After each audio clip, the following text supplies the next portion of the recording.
절수행의 또 다른 효과로는 단전호흡이나 복식호흡의 효과가 있다는 점인데요. 우리 몸과 마음의 모든 현상들은 호흡과 직결되어 있습니다.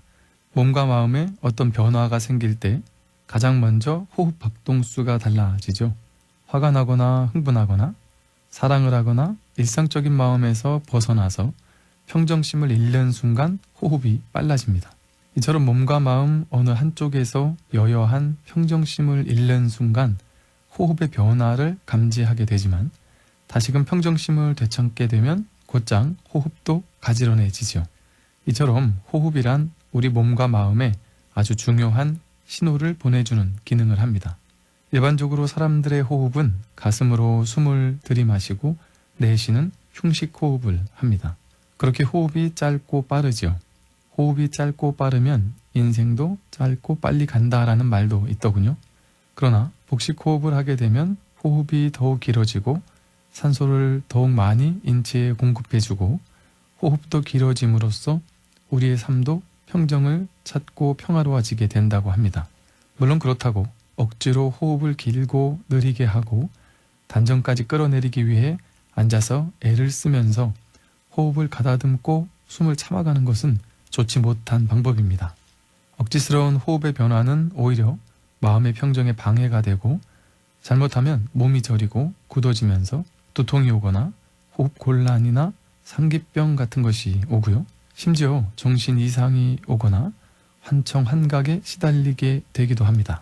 그래서 절수행을 통한 복식 호흡이야말로 자연스럽게 실천될 수 있는 조화로운 호흡법이죠.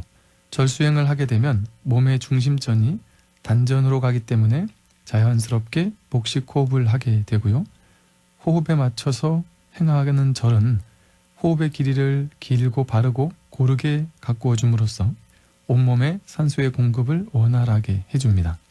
앞서 언급했던 생로병사의 비밀에서도 절수행을 하는 이를 대상으로 실험을 한 결과 절을 하기 전에는 호흡의 길이가 2.9초였던 것이 절이 끝나갈 무렵에는 4.2초까지 길어지고 아울러 집중력도 증가했다고 합니다. 또한 절수행은 복식호흡을 하게 해줌으로써 부교감 신경을 활성화시켜서 심신의 안정을 가져오고 심장에 혈액을 많이 공급해 준다는 것도 밝혀졌습니다.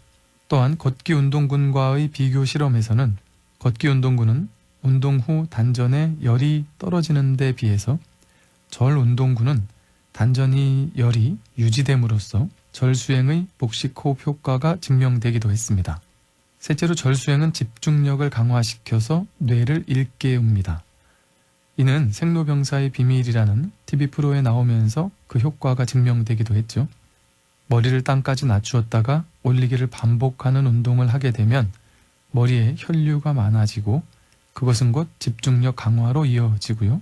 나아가 인체의 면역력 증가로 이어진다고 합니다. SBS 스페셜에서는 걷기운동군과 절운동군의 4주간의 비교 실험을 통해 걷기운동을 한 사람들보다 절수행을 한 사람들이 전전두엽의 활성화가 넓게 나타나고 그에 따라 걷기운동군보다 집중력이 6% 높게 나타났다는 사실을 보여주고 있었습니다. 전전두엽은 사고와 판단을 관장하고 동기부여나 주의집중이나 의욕, 상황 판단, 폭넓은 사고나 자제 능력 등을 주로 관장하는 곳인데요. 전전두엽이 많이 활성화될수록 사고와 판단 등 주의 집중력이 더 높아진다는 것을 의미합니다. 그래서 KBS와 SBS에서 했던 두 번의 절수행 TV 프로에서도 보여주었듯이 대안학교 학생들이 6주나 4주간의 절수행을 통해서 그것을 하고 난 뒤 주의력 결핍과 과잉행동장애가 호전되고요. 자아존중감과 자존감이 향상되고 시각, 청각, 충동성이 크게 감소하고 부주의가 정상 범위로 호전되기도 했고요. 집중력이 향상되고 우울증 척도 또한 떨어졌다라고 이야기합니다.